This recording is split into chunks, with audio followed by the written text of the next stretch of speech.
The Idaho Envirothon is a unique, hands-on educational competition held once a year at the Living Waters Ranch in Challis.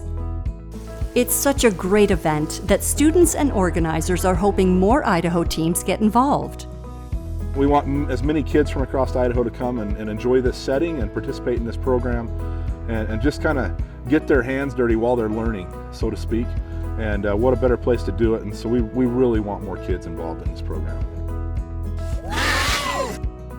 North Idaho STEM Charter Academy won the 2024 Idaho Envirothon, their second victory in a row. Well, how's it feel, you guys? Amazing. Very good. Yeah. Scary? Definitely. Yeah. It's like more exciting in a way.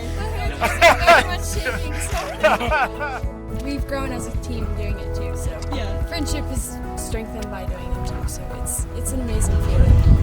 The first year I loved it. I was really nervous coming into it, and it was incredible. You learn a whole different perspective on the world.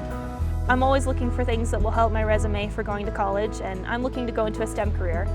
Different STEM-related things that I can put on my resume definitely help. And I know I met a kid from Virginia, and he actually just went to nationals with his Envirothon group. And he said that a bunch of colleges were considering his application because Envirothon is very prestigious. Me personally, this may be surprising. I want to be a professional soccer player. That's what I want. But I definitely like, peeking into new things and, the environment. I love learning, so I like it.